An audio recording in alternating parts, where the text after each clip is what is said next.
Okay. 962radio.com.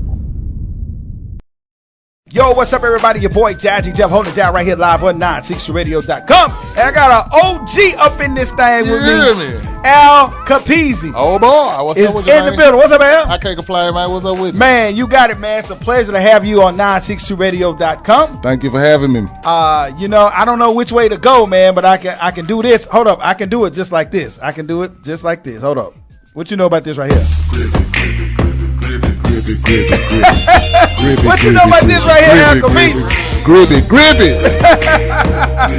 got that vice grip, man. Hey, she got that vice grip. Man, that joint is hard, man. Thank you. That joint is hard right there. So that is the purpose of the visit today. Let them know that's what I'm on right now. You on this Southern Soul? I'm on this Southern Soul, man. I've been on it, you know what I'm saying, a few years now. Blues and Southern Soul, I've been on it for a few years, you know what I'm saying? But that vice grip, it caught some attention. So do you like, I mean, I hear you flowing in that thing, you know what I'm saying? Like, you go like a little like this. Only. Let her talk back to me. Who is that? Girl, you never leave you lonely. Her name is Lola. Oh, in the building. What up, Lola? Got your hooks in me. And my guy singer B on back me up on that chorus and on my vocals. When you ride me like a pony. Al, did you write that out? I wrote the whole thing. Okay. The whole thing. Brag about my baby cause I love the way she putting it down. Al Kapeezy in the building. Every time I think about that good loving, I can't help it, girl, I'm wanting it now. Talk. And she gon' give it to me just like I want it. And I'ma smack it, flip it, bone it like I own it. I'm always ready if you feel a little horny. So pull up on me so you can put that move on me. That's that joint, man. That vice grip right there. And grip it tight like a vice grip. In the building. Yeah. All right, so that's why you here, man. That's what I'm here for, man. Let them know. Hey, Al Kapeezy. I'm on my blues and Southern Soul vibe. Grown, man. You know what I'm saying? Grown folks. You know, just it was a transition. Just wanted to represent just where I am in my life as a grown man. You know what I'm saying? Right. And I actually, like I said, I got into blending blues and rap like around 2018. Okay. So I've been doing it that long. It's just vice grip was my first attempt to, you know what I'm saying, really add the Southern Soul part to it. And it's been making some moves for me. Man, you did pretty good. I'm gonna get you to roll in just a little bit this way. But you good. You did pretty good on that song, man. That song sounds good. We get good numbers on that song. We get good feedback. So we got you in every state. Oh boy. Just to let you know. 100. So we dropping you. We got you in full rotation. So we appreciate you sending us the record, and we just jumped straight on that vice grip joint, man. So that is on a EP or album? That's on the EP. You can listen to it on all streaming sites right now. Okay. The EP is called The Blues Rap Man. So again, when you get the EP, you're gonna hear a lot of blues rap songs, and vice grip is like my first real knock at the Southern Soul vibe. Okay, good joint right there, good joint. Thank you. Al Kapone, Al Kapeezy, oh boy, he is in the building. So I gotta make sure I stay straight with it. So Al, let's tell everybody a little bit about you, man. Okay. For the people that's tapping in all over the world, people that's watching right now. You've been in the game for a good minute, man. I'm a vet. I'm an OG. First got my first big. Well, it was really. I say it was a big break. But it did break me out in the Memphis market, and it kind of started spreading out. But that was in '91 with this song called "Lyrical Drive-By." Lyrical Drive-By. I remember that joint. So that's how you got your first break. That's how of course, I was into music and rapping and stuff before that song put me in the game. But that song is what kind of popped out for me, where people started to really know who I am, and it was on a lot of mixtapes and.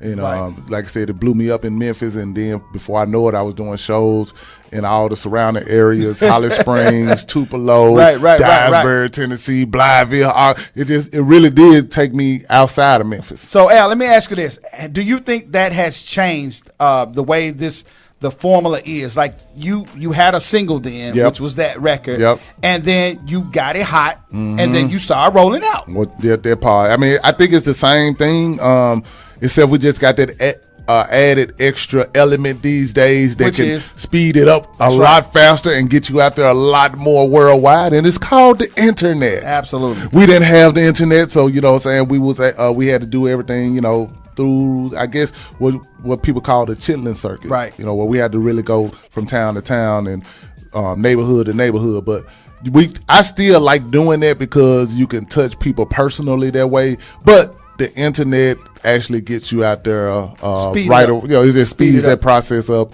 in a major way. So Al, I try to tell people all the time. I got Al Kapeezy in the building with your boy right here live on 962radio.com. I try to tell artists all the time, you know, even though we have the internet, we have all the social media platforms, but the basic is still the same. Yes. The basics are still the same. So you got to have a product, which is a single, and you got to distribute it. You got to get it hot, and then you roll out. I mean, that's not going to change. That's the formula. And like you just said, you still have to have a product that people know about, or you have even if it's a small fan base, you have to have a fan base of people that's gravitating to either that song or your project or you as an artist. Somebody has to gravitate to you so you can have something to grow from. Right. If you don't have the fan base of people, you can have the coldest song, the dopest song, the fire song, or you can have a amazing project, but without that fan base,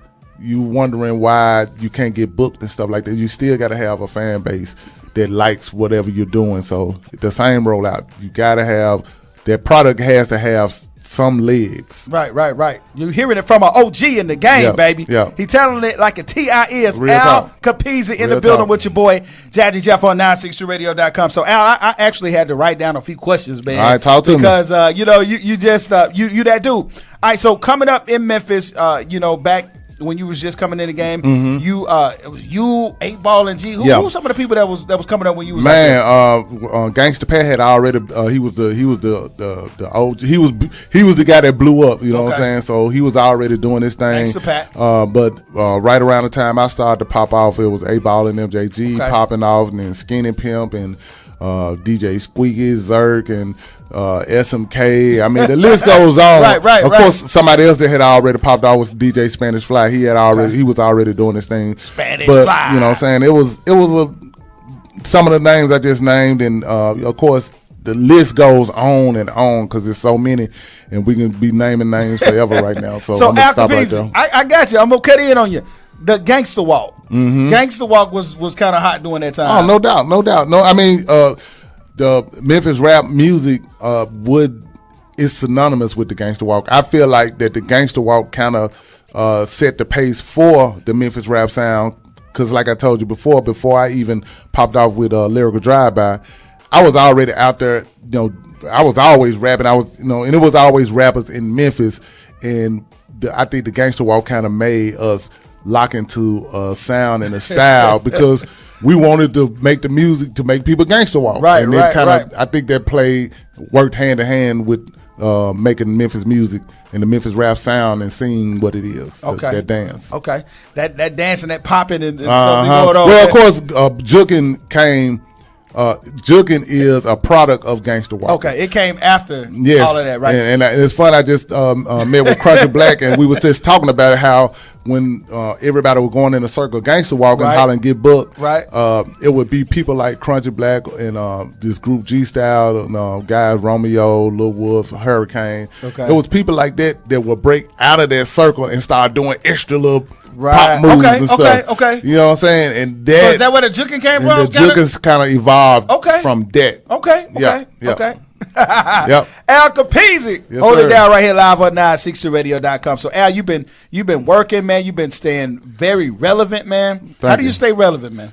Loving the music. I think loving the music, no matter what era you're in with the music. Coming from the early '90s and the mid '90s was its own thing. The early 2000s was its own thing. The 2010s was its own thing. So right. I think one thing that always kept me relevant is I loved whatever that sound and style was at the time, and I was able to lock into it and make sure I made music that made sense for that time and era, but without losing myself in the process. Gotcha. Okay, so moving on up till today, who do you listen to? Oh man, for some of the younger artists, Glorilla is definitely one I listen to. I really, Glow got some bangers. You know what I'm saying? And Big Boogie, I love Big Boogie music, and I love his performances, man. And my performances be so live. Key Glock, I rock with Key Glock music. Okay. I mean, it's a Moneybag Yo. I love Moneybag Yo music. So. And those are the Memphis artists. So I rock with outside of Memphis. You know, I'm jamming the boss, D-Lo music. I'm rocking with D-Lo. Al Kapeezy. Yeah, man. You know what I'm saying? I listen to what's going on. Man, I always because this is the way I look at it. I know, like, some of the OGs would say, the music today is trash. But in my mind, I'm like, we had trash then. You know what I'm saying? It was trash then. So I gravitate to what's cool, no matter what the area is. Right. So whatever was trash then, I didn't jam that trash. I jammed the jams. Today, instead of listening to what's considered the trash, I'm listening to the jams of today. And there's artists out here they making some good, you know what I'm saying? They making some cool bangers, and I listen to that. And as a fan, I'm always a fan first. Okay. All right. I'm glad you letting us know about that. So, Al, tell us about this. Whoop That Trick. Get them. I mean, you know what I'm saying? Yeah, I got to say get them out there. I say Whoop That Trick. Okay. Well, basically, Whoop That Trick is a song. It was actually my song, and then eventually John Singleton and Craig Brewer, they heard it and wanted to put it in the movie Hustle and Flow. Hustle and Flow popped off, which, you know, really took me to a whole nother level because I was always underground nationwide, but it took me above ground nationwide and then worldwide. And then, of course, years later, it gravitated to the NBA, and the Memphis Grizzlies fans started chanting "Whoop That Trick" at the games. They'll call me to perform at the games. Okay. Then you got. How does that make you feel, man? Dude, because I just heard it at a game. It seems like it's crazy to be at a basketball game to see every walk of life chanting together. You know what I'm saying? Right. For the team to win, or after they won, you know, whatever the case may be. It's cool to see that many people, you know what I'm saying, from different walks of life, all in unison, just turned up, and so there's love. But outside of the NBA, you know, we got a wrestling guy named Trick Williams. Okay. He's with WWE NXT, and every time he comes out, they chant and Whoop That Trick. Wow. Clarissa Shields just won her boxing match. She's like she is the top female boxer right now. Okay. And she came out to Whoop That Trick. So it's just crazy how, you know what I'm saying, it just spread it into sports the way it has spread it.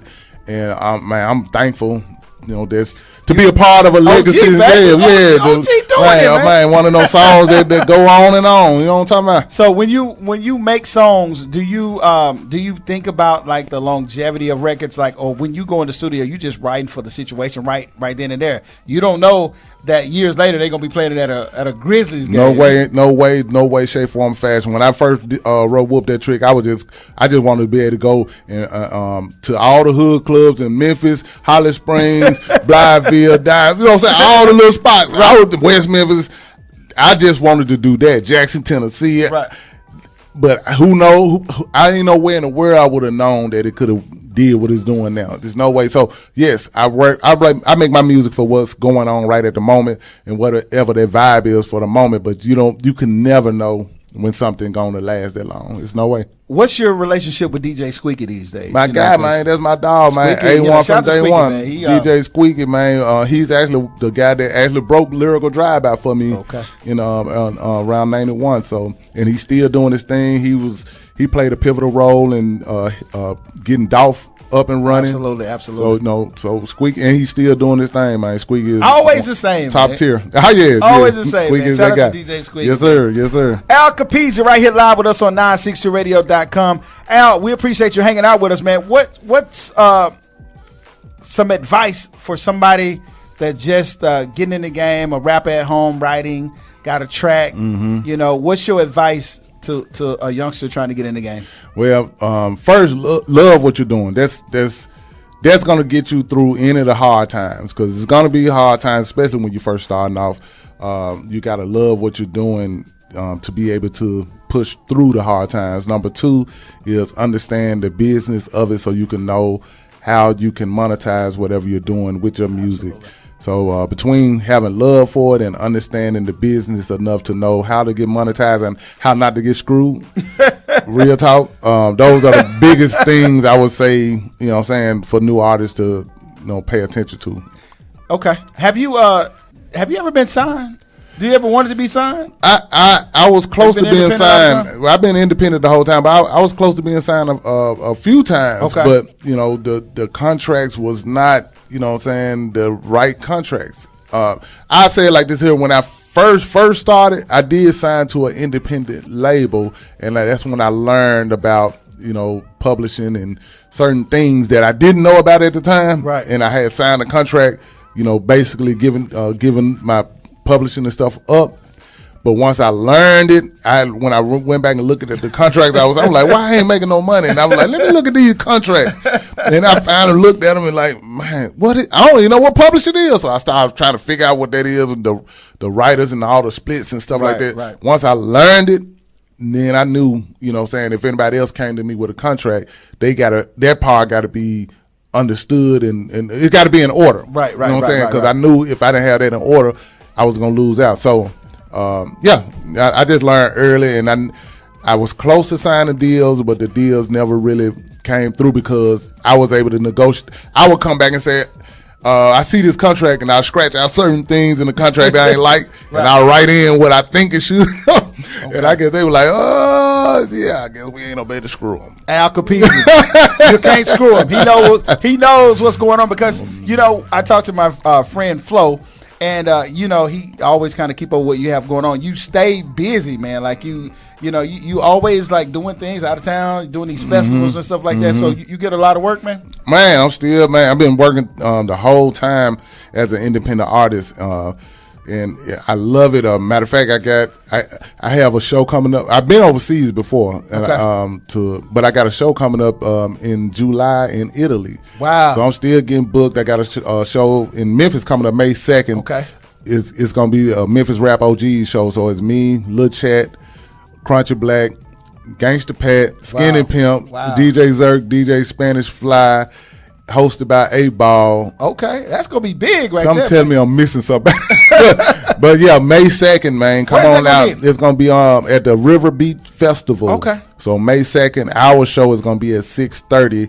But you know, it's gonna be a lot of artists performing, but we're gonna have our own stage where we're gonna just do our own show. Memphis Rap OGs. Memphis Rap OGs. That's gonna be exciting about that. We're gonna have to try to get on your VIP list for that. Hey, we'll see what's up. We'll see what's up. All right, so that's what you got coming up. Anything else you got coming up? Oh man, just mainly tell us about. I know I'm gonna forget something. But I would just say go to my website, akmemphis.com. Again, that's akmemphis.com, and just scroll around there, and it'll keep you up to date on what I got coming up. My man, Al Kapeezy, right here live with us on 960radio.com. Al, so, man, I appreciate you just coming through and just hanging out with me, man. Don't be a stranger to the room, man. But listen, man, Jazz and Jeff, for everybody that know y'all listening, man, that man always showed me love throughout the years, and, whether it's on the radio or at a club or whatever, and I want to let you know I appreciate you always supporting in the way you could and can, and, I want to give you your flowers, sir. Hey, I appreciate it, man. Appreciate it. Yeah, man. Let me give you your flowers, man. Thank you, man. Shout out to my guy, Flo, man. What's up, Flo? Flo always held me down, man, from the jump. I remember, like, we going back to 91. It was 91 or 92, but I did a show in, I forgot what part of Mississippi it was. It had to be in the SIP somewhere. Yeah, it was in the SIP, and I needed to perform a particular song that I didn't have. Okay. Flo just so happened to have my tape. We didn't even know each other at the time. He was in the audience at the show. Wow. And I was like, I would perform the song if I had it. And he's like, I got the tape. So and I was able to perform the song because Flo had my tape. Wow, man. A song that I didn't have on my show. That's classic right there, man. That's classic. All right, shout out to Flo, man. Yes, sir. Al, so if anybody want to book you, they should go to your website. Go to my website, akmemphis.com. It'll be a place where you can reach out to me if you want to book me.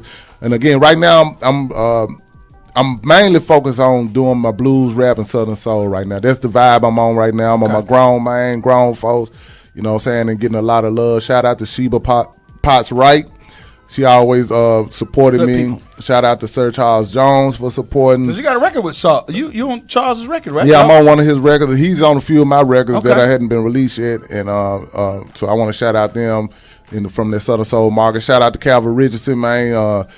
Just recently locked in on him, and man, real solid dude. So that's where I'm at, man. I'm in this world. Shout out to Bad News. You know what I'm saying? I don't know you familiar with Bad News. Man, shout out to Bad News. We talked, you know what I'm saying? So hopefully we get some stuff going on. So that's the zone I'm in, man. I'm on my grown folks. Blues, rap, Southern soul vibe, and I'm having a good time doing this. So I hope y'all keep supporting that vice grip. For all my ladies with that vice grip. Ooh-wee. That's how you keep your mind. All right, there it is, my guy, Al Kapeezy, right here live on 962radio.com. Al, I appreciate you, man. Thank you, my guy. Yes, sir. All right, I guess y'all can look him up, man, on all social media platforms. Oh, boy, all social media. Again, akmemphis.com will get you to all my social media as well. So akmemphis.com is a one-stop shop to find out everything you need to know about Al Kapone, social media, booking, get up on the music or whatever you didn't know about. Again, akmemphis.com. There it is, Al Kapeezy. Oh, boy. Live on 962radio.com. Thank you, Al. Yes, sir. All right, y'all, stick and stay. I told y'all we was going to get him in here, man. We locked and loaded live on 962radio.com. This is Rihanna. This is your boy Neo. Off of the gram. 962radio.com.